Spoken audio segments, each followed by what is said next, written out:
Hello, writing Rabble. It's your Rabble Rouser author, Chris Everhart, back with another episode for ordinary people who want to learn how to write and sell your books.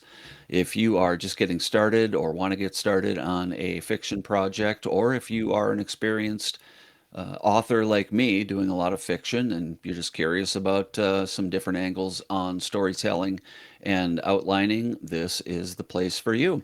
And I am here with my cohort, my co-host, and my I don't know, student, Wes Nelson. How you doing, Wes? Good. How are you? All right, you still my student? It's still a young Padawan. Yeah, yeah. It's been a weird journey for you so far. I think this is episode 9. Yeah. And yeah, and I was just listening to some of the episodes last week just to kind of refresh some, what we've talked about in the past. And yeah, I think you've come a long way from, just having a bare idea of what you wanted to write to putting in a few thousand words a week. Yeah. No, thank you. Yeah. It feels like I've come a long way. I passed the 30,000 word mark last night. So Wow. that felt great. I feel like Yeah, I'm a really. third of the way there. I have kind of a goal of 90,000. We'll Hmm. see if I get there. Um, Okay. but then last night I was at like 29,800 and I was just like, I'm just kind of filling a couple sentences in here. It was like 1 o'clock in the morning, and I was Mhm. like, I just got to get it to 30K. I'm sure Yeah. this will get cut out, but for now, it's an Yeah. accomplishment. Yeah. So I am writing this because I need more words in my book too. Yeah. exactly, that's exactly what it was. Yeah. Well, that's another pro strategy you don't get elsewhere. Yeah, That's right. Only at the Writing Rabble, people. Um, so I remember last week, I think you said also that you felt like you were um, concentrating more on word count than on sort of filling out your uh, um, Writing Rabble outline. Is that still the case over the week, or you feel like you've been balancing it a little better?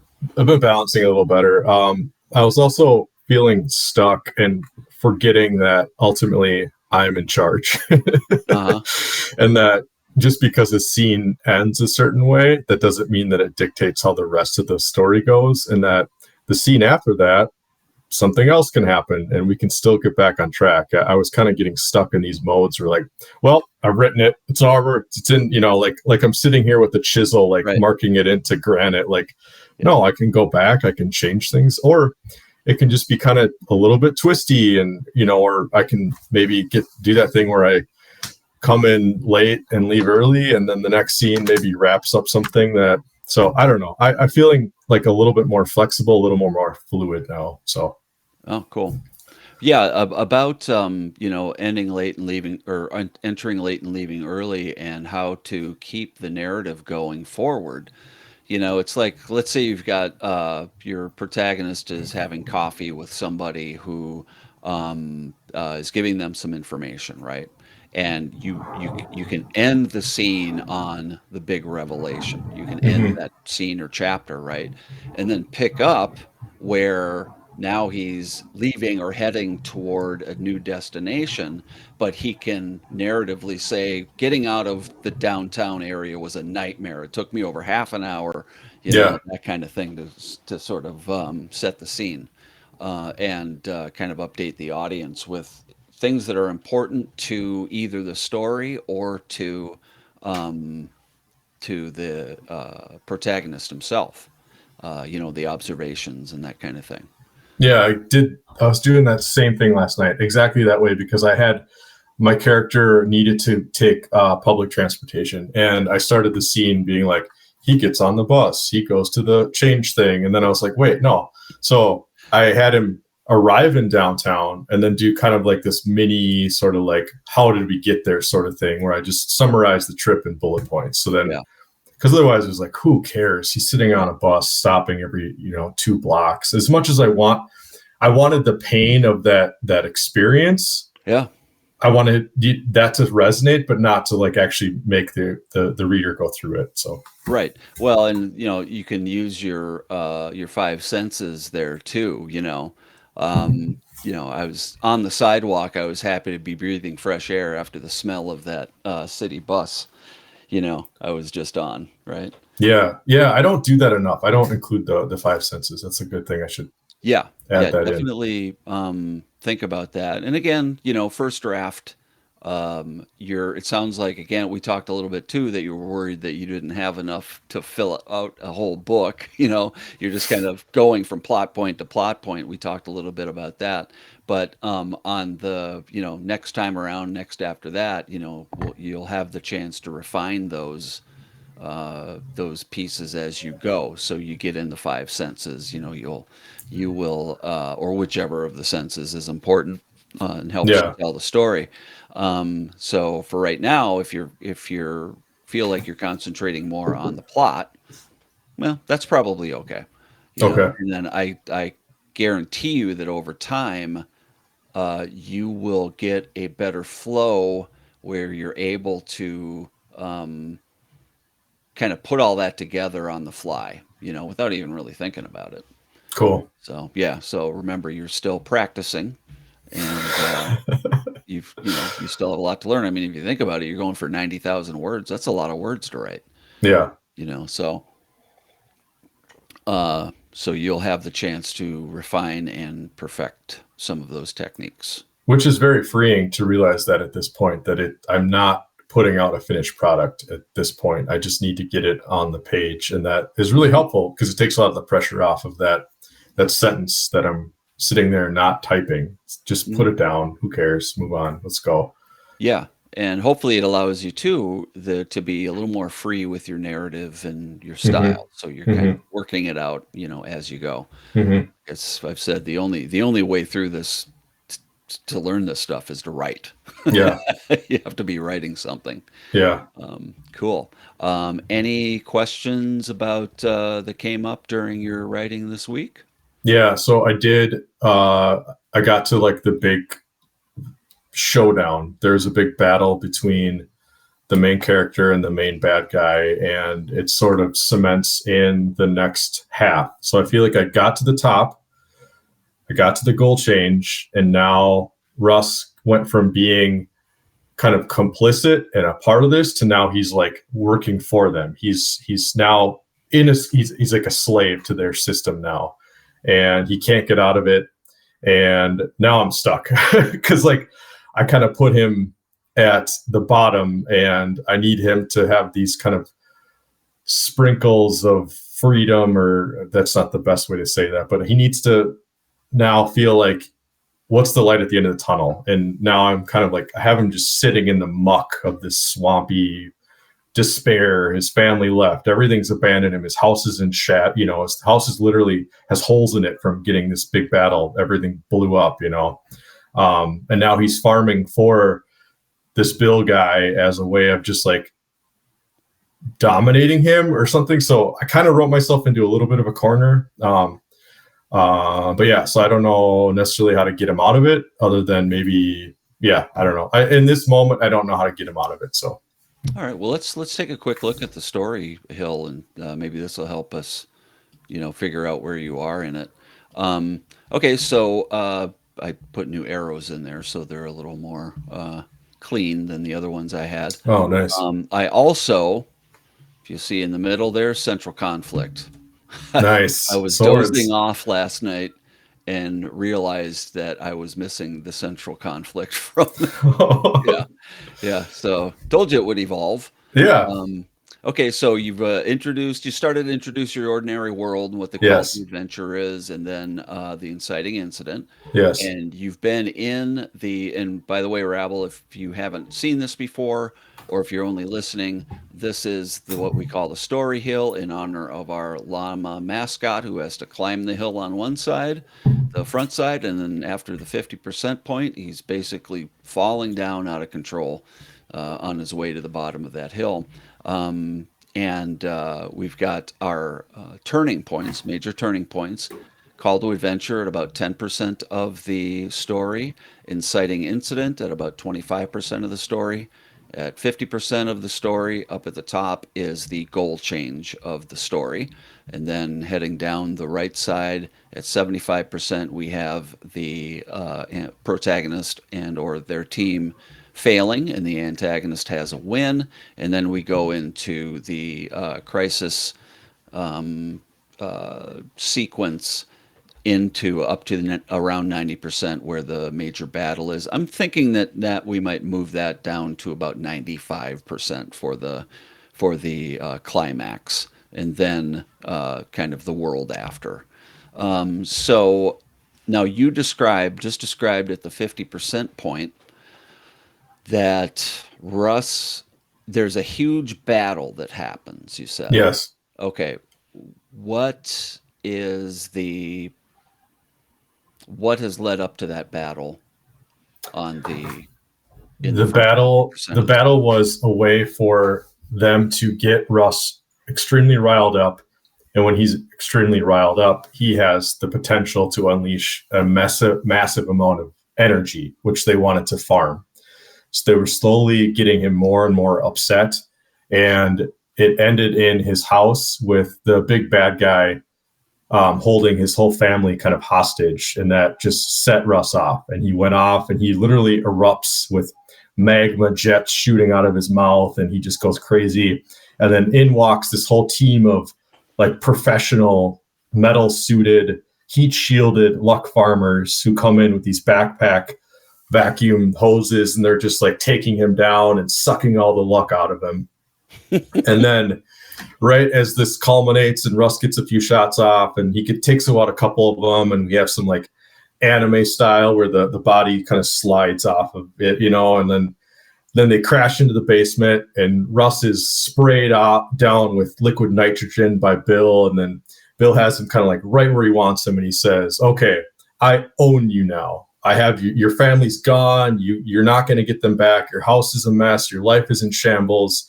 You work for me now. You farm for me. You only do what I want you to do." And then kind of like we pick up the pieces from there. Russ wakes up like hours later, and his house is a mess. There's, cold air is blasting, and his furnace can't keep up.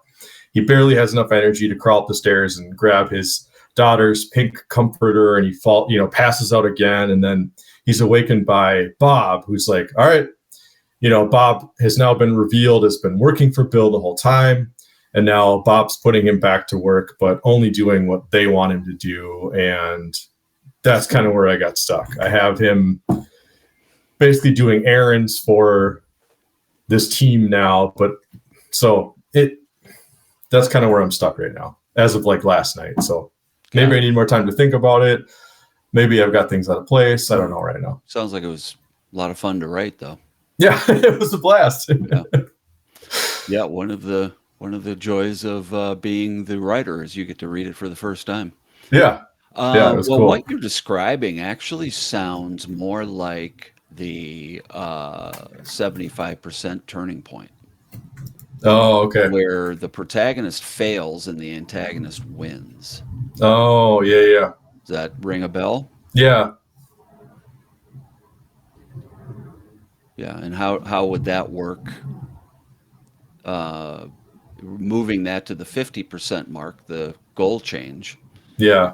um, or I'm sorry, Well, moving that to 75%, then what would the 50% goal change turning point look like? that then I get back to my original idea of the kind of natural disaster Hmm. farming events that I was gonna maybe try and insert after this point, but maybe it makes sense to push everything forward and insert more in the middle, because I think um, after I'm definitely right by the seat of my pants, or a pantser as it's known in the biz, as I just learned this week. So I have a tendency to run, and um, yeah, maybe that makes more sense. That would kind of stretch things out. Yeah, and the level of the action in that scene, that's moving into the climax um, area. Yeah, That is really intense, and it pulls in, all the characters. It puts, like the ultimate stakes, front and center. Yeah. So I almost wonder um, if that huge battle happens at that 90 or 95% mark, that's the climax, Hmm. right? And then something else would go in that 75% turning point that would put Russ in a position of being entirely beholden and, basically what I think you said, an errand boy for Yeah. these guys, right? And Yeah. then, through that sequence, or that phase from 75 to 90, 95%, Russ is enacting some kind of a plan of revenge, even as he, does his whatever they say his duty is to them.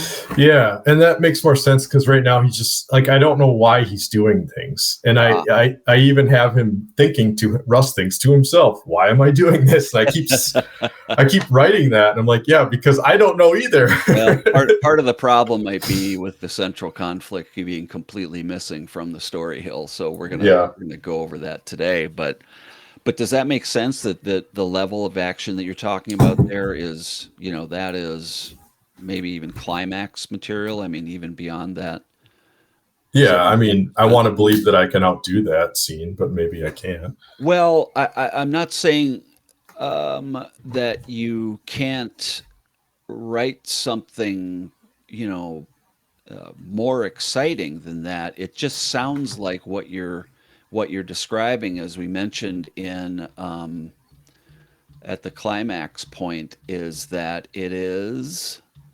Hold on, let's see. Climax: massive ultimate battle with antagonists and enemies. The true stakes of the story are on the line. Oh, yeah. They are played out here, focused Hmm. in the action, right? Yeah, So the false defeat might be that, Russ is down and, they come in and start, draining him of whatever luck he has left. yeah, But then noting that, or being aware that his family is in trouble, even beyond himself, then his final push is that he gets so angry he explodes, literally, yeah, yeah, right? yeah, And you know, then he wins. And by the way, I think that the true mastery, the skills plus wisdom here, he doesn't necessarily have to have full control of his skills and his abilities, right? yeah, But the wisdom here would be that this kind of power can and should be used for good, such as saving one's family, yeah, right? The wisdom here could be that he realizes that he has been misusing the power unconsciously because he didn't know any better, yeah. right? To make money and be a big shot at work or something, Hmm. right? So, what do you think of that? That if that battle is more the climax than an earlier turning point? Yeah, I mean, it makes sense from like the true stakes. I mean, it doesn't get more true stakes than his family being on the line. Hmm. So, yeah, I mean, that's going to require a lot more reconfiguring, which I'm not a huge fan of, but that's the Well, work. that's So, why we have all this technological help. yeah, Um, Well, I mean, it sounds to me like you can just move the whole thing, yeah, farther up in the story, yeah, that's and true. then, we can fill in these other turning points and these plot points along the way. Yeah, that's true. I'll Yeah. just slide it over. So, if you move that to there, then what would the goal change be? As when I texted you this week, I said, "Oh, I remembered," because I was Yeah, listening to another show of our episodes, that we had gotten to the idea that the first half of the story, Russ is trying to get his powers back, hmm, and the second half of the story, learning at that 50% point what this world really is and what his power um, what people are really doing with this power. Yeah. And where it comes from. Yeah, Yeah. now, And how it yes, and affects people. all of the exploitation that goes Yep. on with along with it. Yeah. Now he wants to get out. Right. He wants to escape. Yeah, he doesn't want the powers back. He doesn't want to exercise his powers. He sure as hell doesn't want anybody else using his powers, Right. right? So in that phase 4, he's trying like hell to get away from these characters Yep. because at first in that phase 3, he sees Bob and the characters that Bob is kind of introducing him to as the path to get his stuff back, Mm-hmm. right? Yep. And now the goal change at 50% is maybe, he sees something that really is just beyond, um, what's the word? Unthinkable, right? Yeah. Or so gross that he can't stand it. Now he's trying to get away, but they ain't going to let him, Right. right? Because he Right. still has a lot of mojo. Right. Then at that 75% point, there'd be a false victory, meaning Russ would um, would do something that makes him think he is about to successfully get away, Yeah. right? Yep.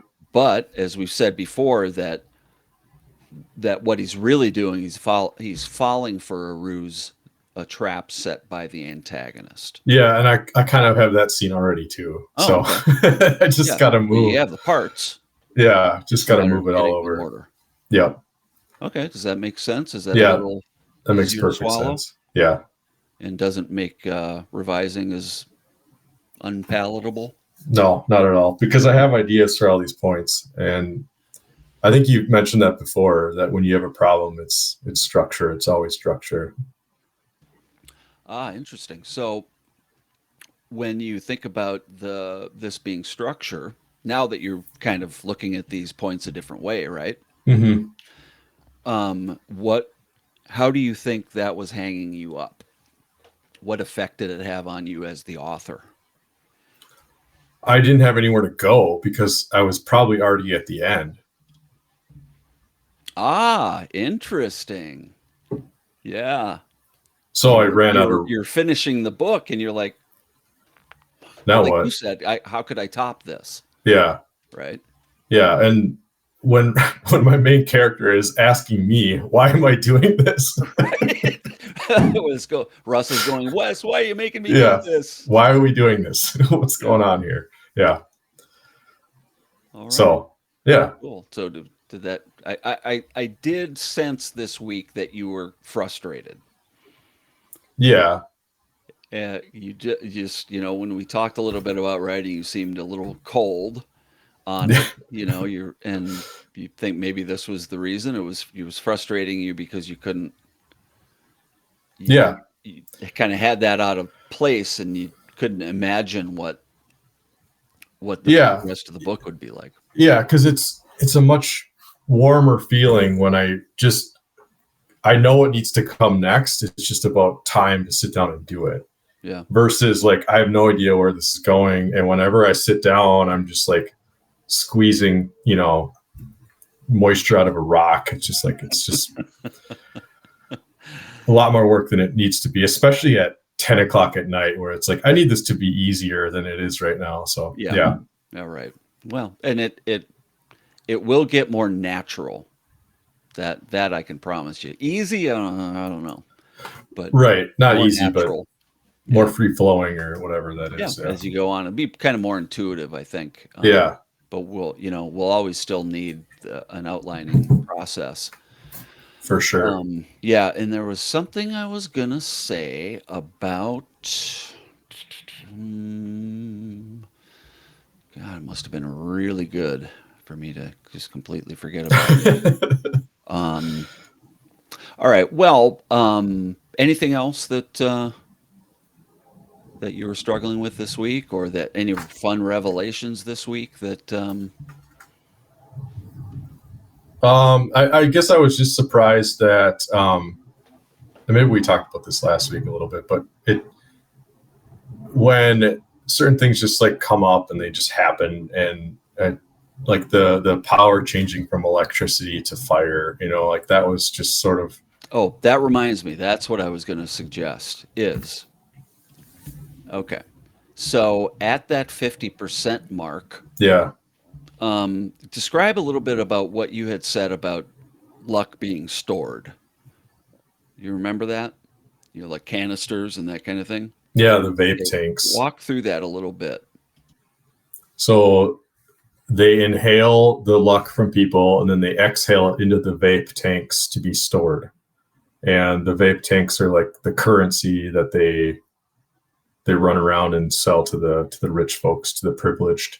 And they then inhale that to keep their lifestyles moving consistently. Okay.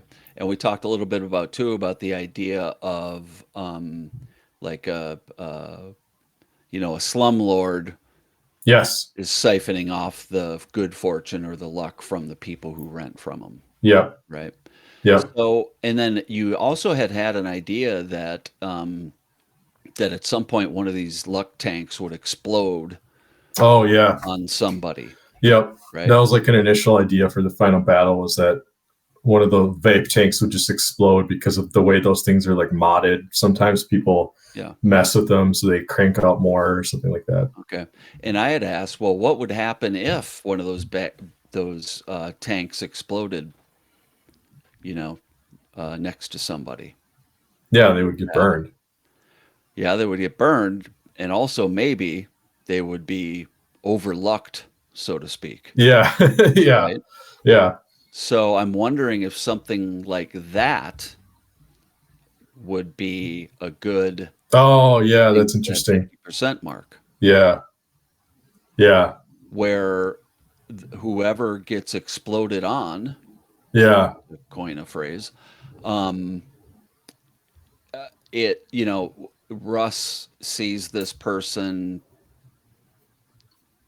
being too lucky or something. Yeah, like when somebody wins the lottery and they lose all their money in a year or something Yeah, like that, or like a right. professional athlete who has to file for bankruptcy after they retire or something. Yeah, Yeah. where they get it Or all too much, and it's yeah. some sort of parable that comes from that or something.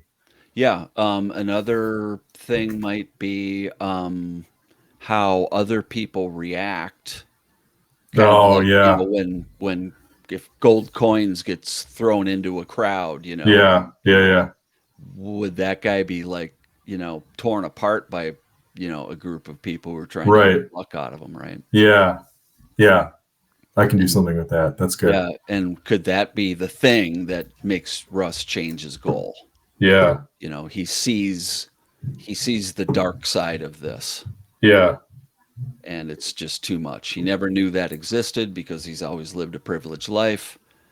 And this is so gross that he just can't stand it. I gotta write this down. What's the noises?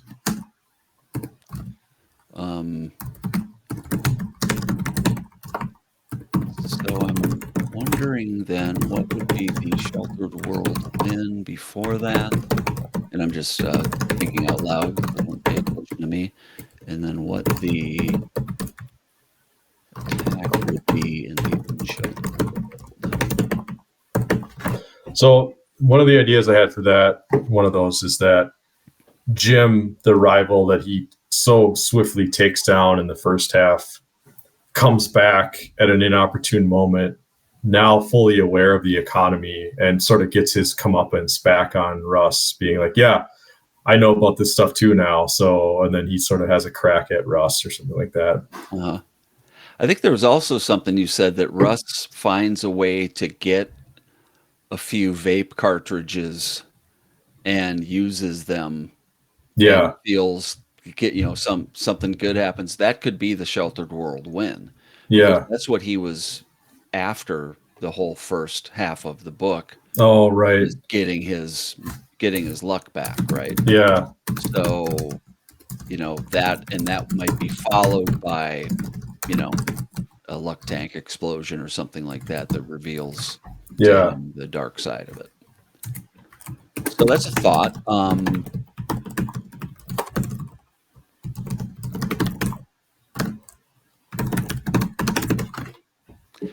and then so he's in the phase 4 on the right side in orange Hmm. as he kind of tries to battle his way out of this life.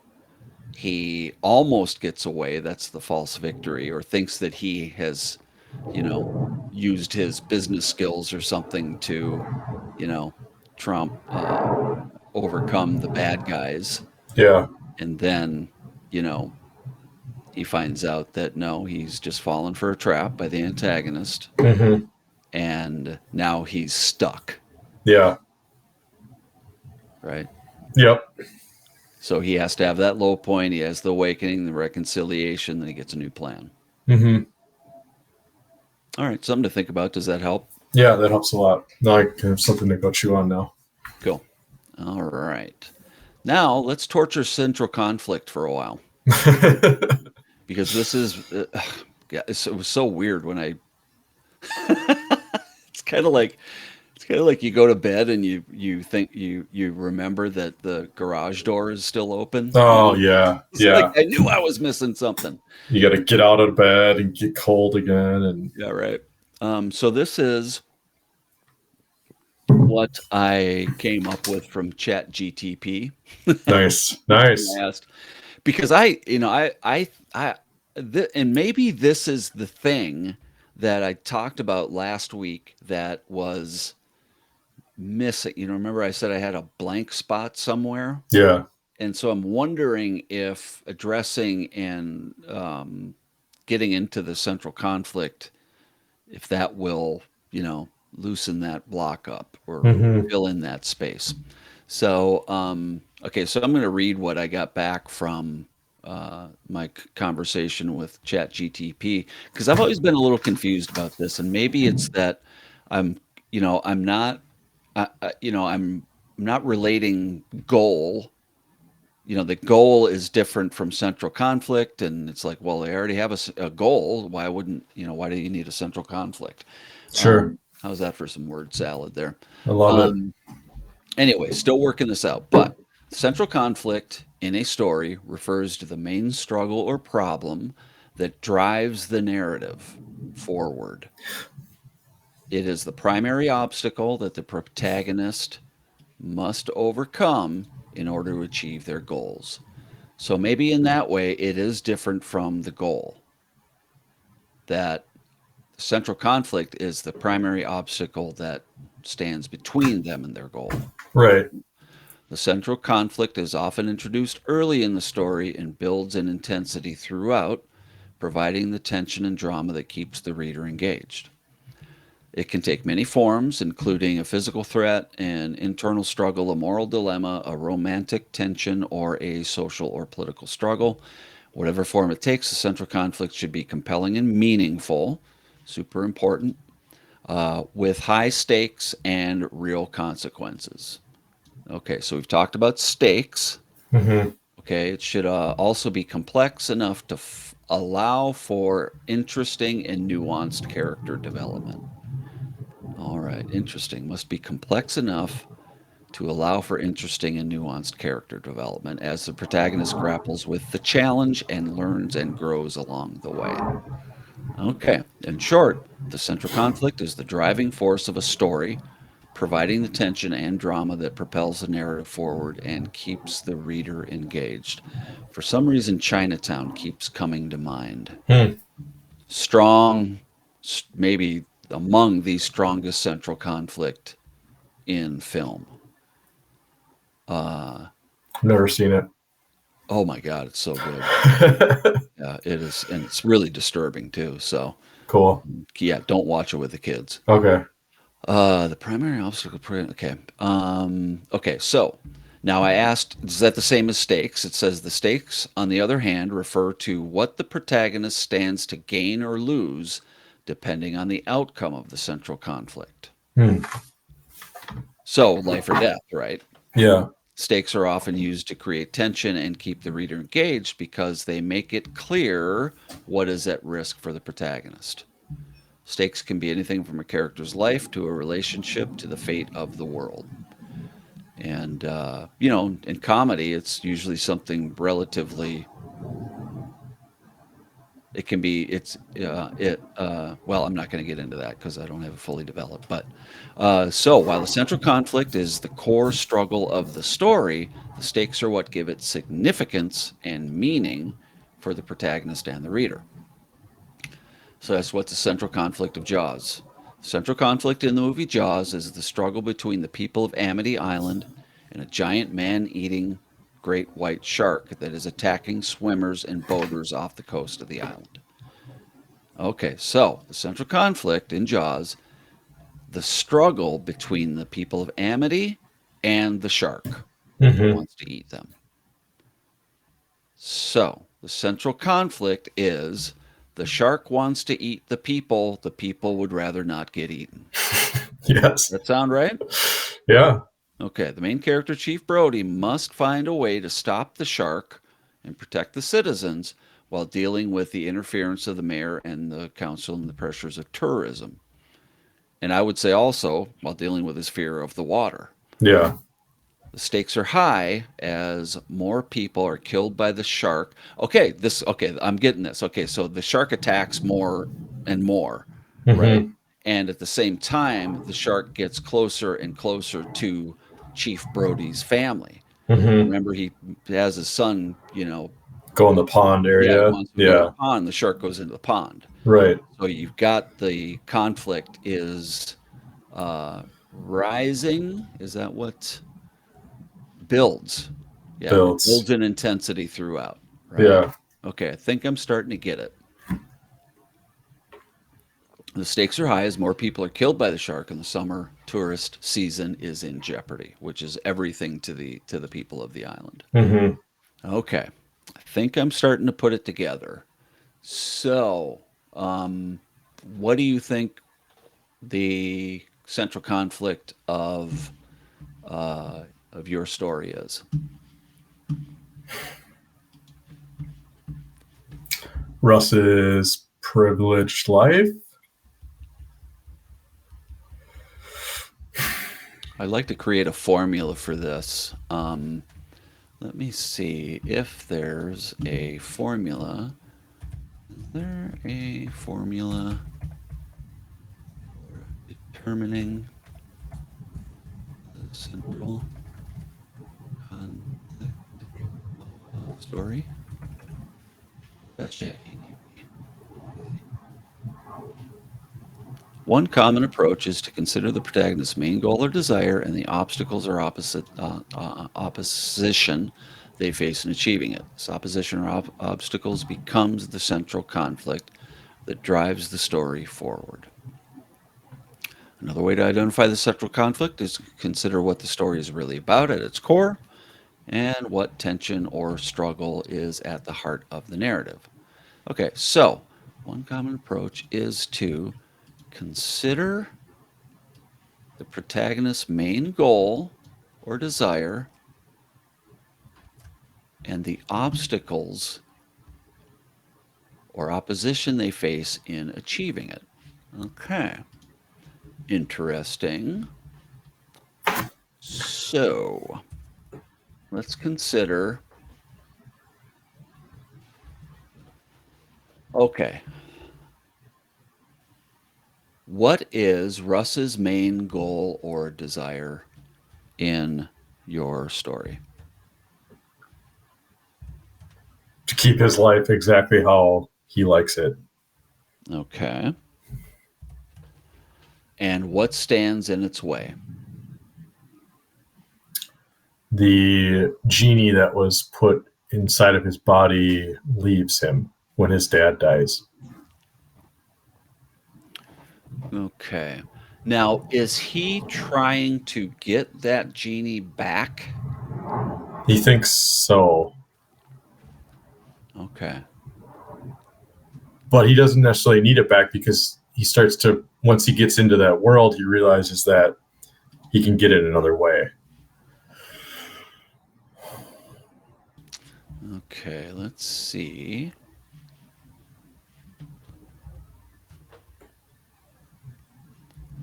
Protagonist's main goal or desire. So, the protagonist's main goal or desire is to maintain his life, Mm-hmm. work, family, Yep. fun, money, etc. Mm-hmm. The obstacles or opposition he faces in achieving it is the underground luck economy. The luck has left him. He has no luck anymore, so his life changes. Okay, got it. And he's trying to get it back, the first part. Yep. In the second half of the story, he's trying to get away from all of it. Yep. Okay, so Russ wants to maintain his life, his good life, Mm-hmm. but the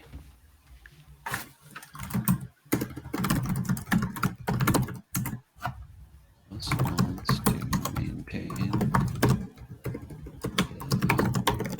good life, but what's not Bob, but what does Bob do? We're calling Bob's boss Bill. Bill. Bill, the underground luck merchant,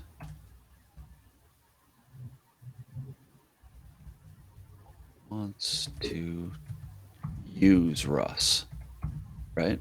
Mm-hmm. Okay. Does that seem satisfying uh, as a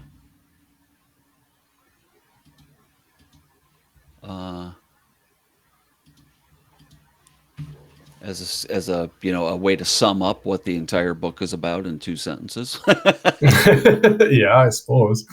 Russ wants to maintain his good life, but Bill, the underground luck merchant, wants to use Russ's luck power Yeah, I suppose. for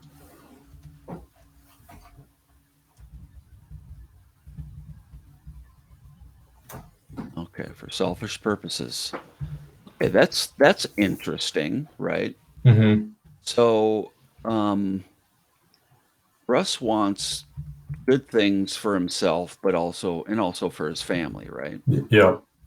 And his friends and his business associates. Mm-hmm. Bill is concerned about selfish things, right? Yes. Yes. Okay. I know that we're a long way from, you know, really defining this, but I think that may be a good start, a good step in that direction. What do you think? Yeah. Okay. It's good to have this to bounce back onto as a touchstone to keep in mind. Yeah, and I guess the reason it's called the central conflict is because everything in the story revolves around it. Yeah, and it should. And if it's not, then it needs to probably go. Yeah, or be adjusted Yeah. to align with the central conflict. Yep. Hmm, that's a thinker, isn't it?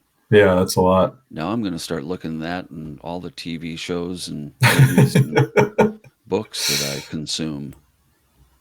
And I bet if you can't do this, then you probably didn't enjoy that material as much. Yeah, maybe. Yeah, that having a strong central conflict is key Yeah. to keeping the audience interested and in putting the character through the experiences that the protagonist that they need to grow. Yeah. All right. Well, this is a I feel okay about that as a start, Yeah. not as the final thing, but it definitely feels like something to think about. Mm-hmm. All right. Cool. All right. Well, we tortured central conflict a little bit, so you don't have to. But we're definitely going to be getting back to that subject because I need to really study that a little bit more. Yeah. That's Um, good.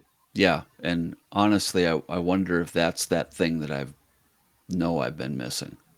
In your other work? Yeah, Yeah, yeah. So you know,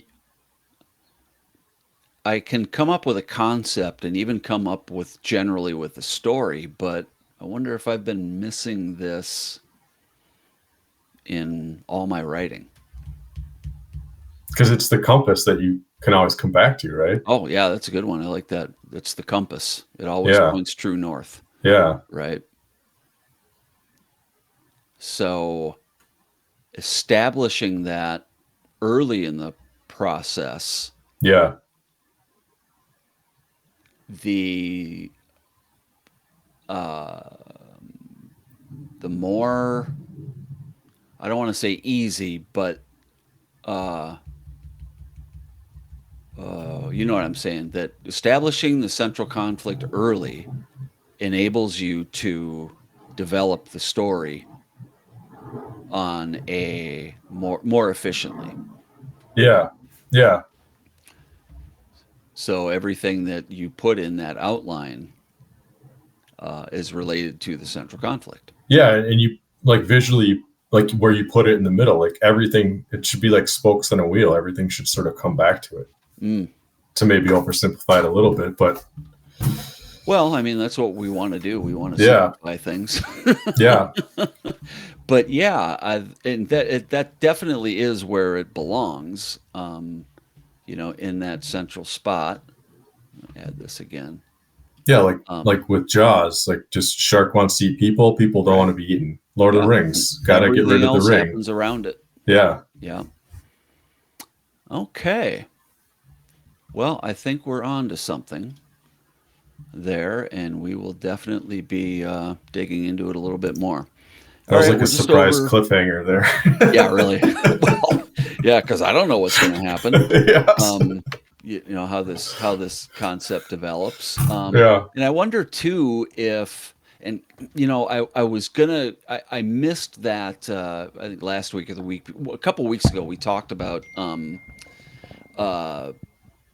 uh, plotting, and John Truby. I'd gotten an email from John Oh yeah. Truby's course, and I couldn't join the call, so I'm kind of monitoring his web page to see if it shows up as something I can watch. But he in his email he was asking, why is plot so difficult? It's the hardest part of putting a story together. Hmm. And I wonder if this central conflict is not a major part of it. Yeah. Establishing, knowing, having, and sticking to that strong central conflict. Right.